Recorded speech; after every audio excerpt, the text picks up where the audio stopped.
Good morning बच्चों। आप सभी लोगों का हार्दिक स्वागत है ईजीडी सेकेंड के इस वीडियो लेक्चर में। आज हम लोग इस वीडियो लेक्चर के माध्यम से पोल माउंटेड सब स्टेशन का निर्माण करेंगे और उसमें लगने वाले सभी आवश्यक सामग्री की एक सूची बनाएंगे। तो शुरुआत करने से पहले हम सिंगल लाइन डायग्राम के माध्यम से पोल माउंटेड सब स्टेशन का एक खाका समझ लेते हैं कि किस प्रोसीजर में हम लोग पोल माउंटेड सब स्टेशन का निर्माण करते हैं और कौन कौन सी सामग्री किस क्रम में हम लोग यूज करते हैं। सिंगल लाइन डायग्राम अगर आप समझ लेते हैं तो एक 50 से 70% एक खाका आपके दिमाग में पोल माउंटेड सब स्टेशन का बन जाएगा कि किस वे में कौन से मटेरियल का यूज हम लोग करेंगे कि जहां से इनकमिंग से लेकर आउटगोइंग तक का प्रोसीजर फॉलो हो सकता है। ठीक है, तो सबसे पहले देखिए मैंने क्या किया, एक ओवरहेड लाइन ये है, ठीक है, जहाँ से सप्लाई को मैंने कनेक्ट किया है और यहाँ से एक 11 kV की इनकमिंग हो रही है। ध्यान दीजिए, ये सिंगल लाइन डायग्राम है तो इसलिए सारे चीज़ों को मैंने एक सिंगल लाइन डायग्राम में रिप्रेजेंट किया है। ऐसा नहीं है कि एक सिंगल वायर का यूज हो रहा है वो होगा। ठीक है, अगर आप एसटी लाइन पढ़ रहे हैं तो आप जान रहे हैं एसटी लाइन में 3 फेज का यूज़ करेंगे तो ये 3 वायर है, लेकिन यहाँ पे ये सिंगल लाइन डायग्राम है इसीलिए एक सिंगल लाइन डायग्राम से इसको रिप्रेजेंट किया गया है। ध्यान दीजिएगा, सिंगल लाइन डायग्राम से। ठीक है, तो एक इनकमिंग हो रही है यहाँ पे, ठीक है, 11 kV की। ठीक है, उसके बाद मैंने एक स्विच का सिंबल, आप सभी लोग जानते होंगे, तो ये मैंने एक स्विच का सिंबल लगाया हुआ है, एक स्विच का प्रयोग किया गया है। इनकमिंग के बाद एक स्विच का प्रयोग किया गया है और यह स्विच किस टाइप का है, यह है TPMO switch, triple pole manually operated switch. ध्यान दीजिएगा, यह है मैनुअली ऑपरेटेड स्विच। ठीक है, इनकमिंग के बाद एक स्विच लगाएंगे, वो किस टाइप का होगा, वो होगा TPMO टाइप का, triple pole manual operated switch होगा। उसके बाद एक फ्यूज लगाया गया है, ये फ्यूज का सिंबल है, आप सभी लोगों ने पहले ही पढ़ लिया होगा, जानते हैं सभी लोग, ये फ्यूज हो गया। इनकमिंग के बाद एक स्विच के बाद एक फ्यूज, कौन सा फ्यूज, ST फ्यूज। ठीक है, कौन सा fuse, ST fuse, high tension fuse यहाँ पर यूज करेंगे। उसके बाद एक ट्रांसफार्मर होगा, वो ट्रांसफार्मर किस टाइप का होगा, वो होगा स्टेप डाउन। ठीक है, स्टेप डाउन ट्रांसफार्मर होगा। ठीक है, स्टेप डाउन ट्रांसफार्मर होगा ये। ठीक है, कैसा होगा, अब ये क्या करेगा कि 11 kV, ये क्या करेगा 11 kV इनकमिंग को किस में बदलेगा, 0.4 kV में। ठीक है, स्टेप डाउन ट्रांसफार्मर होगा ये। ठीक है, TPM स्विच के बाद ST फ्यूज के बाद ट्रांसफार्मर, वो भी स्टेप डाउन ट्रांसफार्मर। उसके बाद फिर फ्यूज का उपयोग करेंगे हम लोग, वो होगा LT फ्यूज। ठीक है, लो टेंशन फ्यूज, क्योंकि अब ये सब सारा डिस्ट्रीब्यूशन केबल बॉक्स की तरह हम लोग पढ़ रहे हैं। ठीक है, उसके बाद ये आ जाएगा टोटल केबल बॉक्स के अंदर ये चीज़ें आएंगी जिसमें तीनों फेज R, Y और B तीनों फेज होगा और ये होगा न्यूट्रल। ठीक है, तीनों फेजों में देखिए ये क्या है, तीनों फेजों में फ्यूज का कनेक्ट किया गया है। फ्यूज को क्या किया गया है, कनेक्ट किया गया है। तो हम लोग तीनों फेजों के साथ फ्यूज को कनेक्ट करेंगे और ये सिंबल आप सभी लोग जान, न्यूट्रल लिंक। ठीक है, न्यूट्रल में क्या हो गया, न्यूट्रल लिंक का उपयोग किया गया।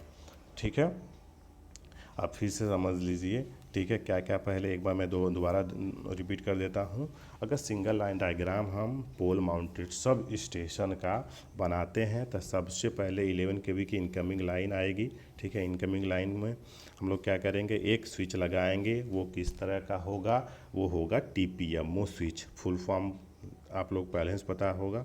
ठीक है, TPMO triple pole manual operated switch. उसके बाद हम एक फ्यूज सेट लगाएंगे, उसके बाद ट्रांसफार्मर स्टेप डाउन टाइप का, फिर LT फ्यूज का उपयोग करेंगे, फिर एक केबल बॉक्स यहाँ पे, ये सब जो नीचे वाला पोर्शन दिख रहा है आपको ये केबल बॉक्स में दिखेगा। ये ट्रांसफार्मर से होते हुए फ्यूज से होते हुए कहाँ पे जाएगा, एक केबल बॉक्स बनाएंगे।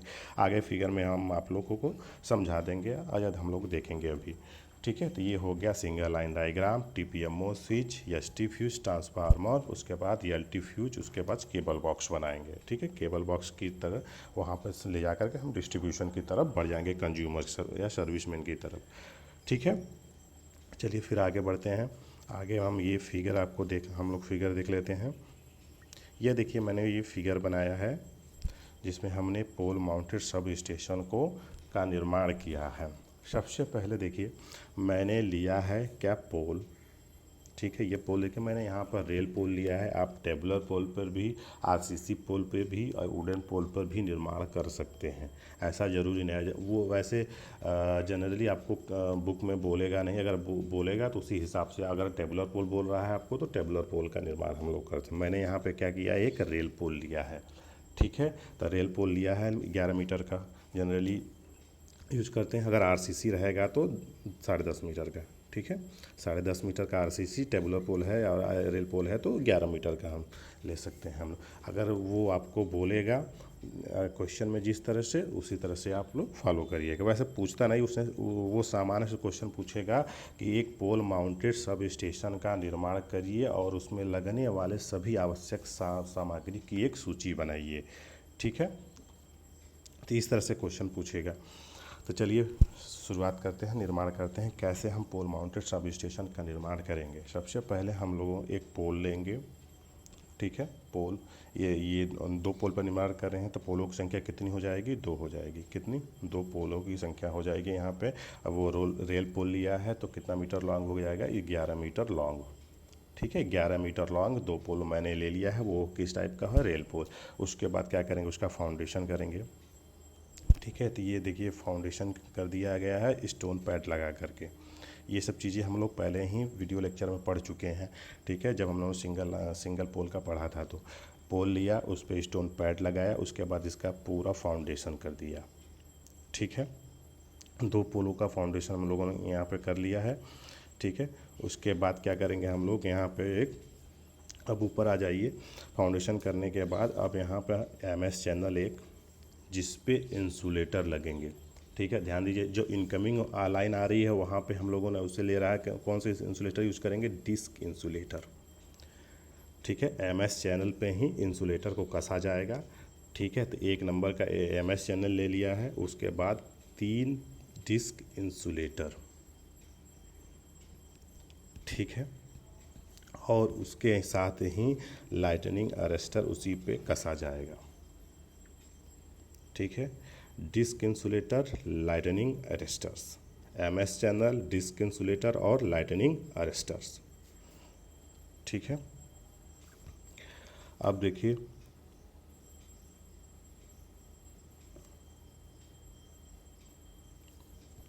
उसके बाद ये जो वायर आपको दिख रहा है ये है जंपर वायर। ये है जंपर वायर। ठीक है, डिस्क इंसुलेटर, उसके बाद इसके बाद हम लोग आएंगे वायर के थ्रू, कैसे, जंपर वायर से कनेक्शन इधर होगा। ठीक है, ये जंपर वायर से इनकमिंग जो लाइन आ रही है वो जंपर वायर के थ्रू यहाँ पे कनेक्शन इस वाले सेट में हो जाएगा इससे।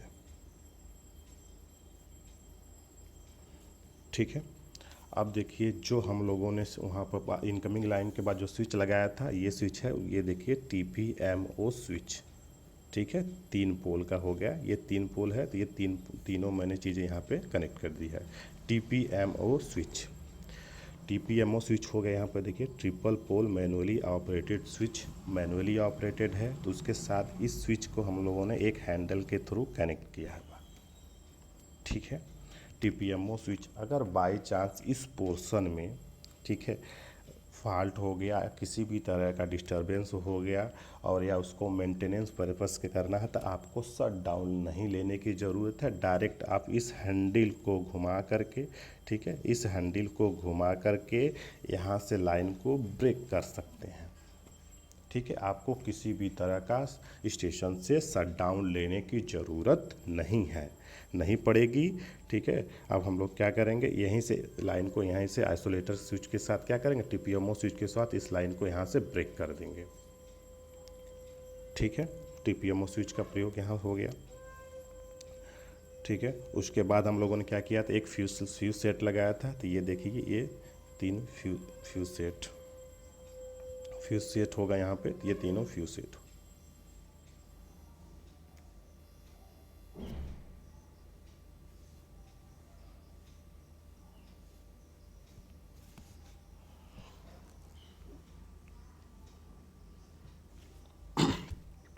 ठीक है। अब देखिए यहाँ पे तीनों फ्यूज सेट लग रहा है। यहाँ पे ये तीनों इंसुलेटर के साथ यूज किया जाएगा। ठीक है, पिन इंसुलेटर। ठीक है, पिन इंसुलेटर का यहाँ पे यूज करने के साथ ये तीनों फ्यूज सेट यहाँ पर लगा दिया जाएगा। उसके बाद आएगा ट्रांसफार्मर।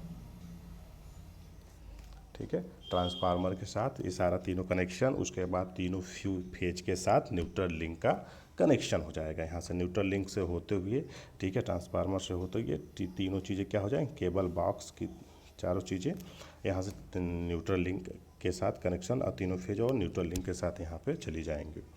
ठीक है, उसके बाद हम लोग क्या करेंगे, अब देखिए डेंजर प्लेट का यूज करेंगे। ठीक है, डेंजर प्लेट नोटिफिकेशन के लिए डेंजर प्लेट और फेज प्लेट। ठीक है, फेज प्लेट। उसके बाद बार ये सब सारा जनरली जो हम लोगों ने पीछे के वीडियो लेक्चर में पढ़ा था, सारे पोलों के लिए, तो सिंगल पोल के लिए सब वही चीज़ करना है। उसके बाद डेंजर प्लेट, उसके बाद बारबेड बार और फेज प्लेट। ठीक है, अब यहाँ पे एक ध्यान देने वाली चीज़ है, देखिएगा इसमें 2 स्टे हम लोग करेंगे। ठीक है, दोनों पोलों के लिए करेंगे। स्टे कंप्लीट कितना होगा दोनों पोल के लिए, तो एक स्टे एक इधर और, ठीक है, और एक स्टे इधर इस पोल के लिए। ठीक है, यस पोल है तो 2 स्टे कंप्लीट हो जाएगा। स्टे कंप्लीट होने के बाद आप क्या करेंगे, इसका अर्थिंग करेंगे। ठीक है, उसके बाद यहाँ पे एक अर्थिंग कंप्लीट इसका करेंगे। ठीक है, दो आपको जब आप थ्योरी देखेंगे कभी कभी बुक में, तो आपको 2 अर्थिंग कंप्लीट दिखाएगा। एक अर्थिंग कंप्लीट किसका करेंगे, लाइटनिंग अरेस्टर का। इसीलिए नंबर ऑफ टू नंबर आपको अर्थिंग कंप्लीट इसमें दिखेगा। ठीक है, यहाँ पे आप थोड़ा मटेरियल रिक्वायरमेंट के बारे में पढ़ लेते हैं, हम जान लेते हैं क्या क्या क्या कैसे निकल, एक ओवरव्यू ले लेते हैं। Material require for yes pole type such as pole mounted. ठीक है, जो रियल पोल लिया है मैंने वो देखा है आप लोगों ने, 2 नंबर ऑफ क्वांटिटी 2 लिया है। ठीक है, स्टोन पैड, पोल फाउंडेशन, स्टे कंप्लीट 2 नंबर का हो गया। ठीक है, lightning arresters 3 number. Pin insulator की रिक्वायरमेंट हम लोगों ने देखा था, पिन इंसुलेटर की रिक्वायरमेंट देखा था हम लोगों ने, 3 पिन इंसुलेटर। ठीक है, डिस्क इंसुलेटर भी चाहिए हम लोगों को। ठीक है, जो नट बोल्ट साइज चाहिए वो 2 kg का। जंपर वायर 9 मीटर चाहिए हम लोगों ने। ये जंपर वायर जो कनेक्ट किया था 3-3 मीटर का तीनों के लिए चाहिए, तो वो 9 मीटर का हो जाएगा। ठीक है, जंपर वायर और टीपीएमओ सेट 1 नंबर का चाहिए। ठीक है, एमएस चैनल 1 नंबर का चाहिए। 3 पिन इंसुलेटर चाहिए। ठीक है, जो यहाँ पे हम लोगों ने कनेक्ट किया था 3 पिन इंसुलेटर, एक फ्यूज सेट, एक बेस बोल्ट। ठीक है, WIA क्लैम चाहिए हमको 2 नंबर का।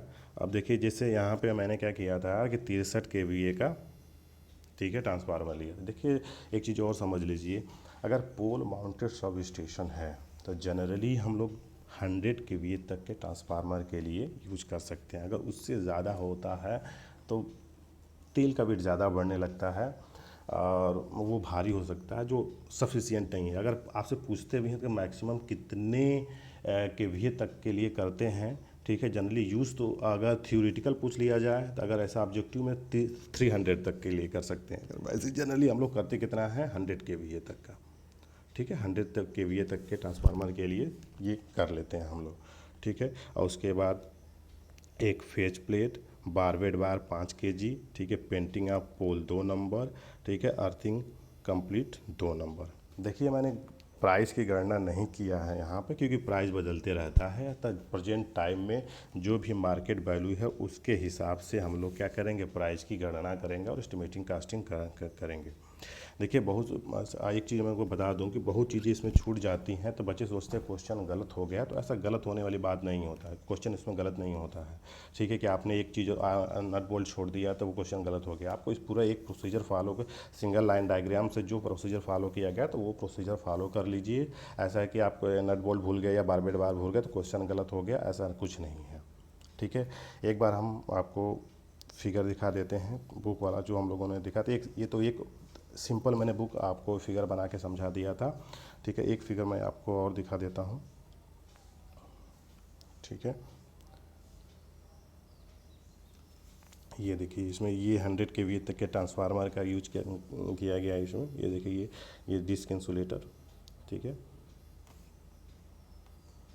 ये डिस्क इंसुलेटर, ठीक है, यहाँ पे यूज किया गया है। ये लाइटनिंग अरेस्टर्स यहाँ पे इसको अर्थिंग के लिए किया गया है, ठीक है। MS channel, TPMO switch, pin insulator, देखा यहाँ पे आप लोगों ने एक पिन इंसुलेटर यहाँ पे लगाया गया है, ठीक है। ये तीनों का फ्यूज सेट है यहाँ पे। उसके बाद ट्रांसफार्मर टू कंज्यूमर के लिए, ये देखिए जो तीनों फेज के साथ न्यूट्रल लिंक यहाँ पे चला गया है, ठीक है। ये है उसका अर्थिंग किया गया है। एक बार फिगर आप इसको ध्यान से देख लीजिए और देख लीजिए, ठीक है।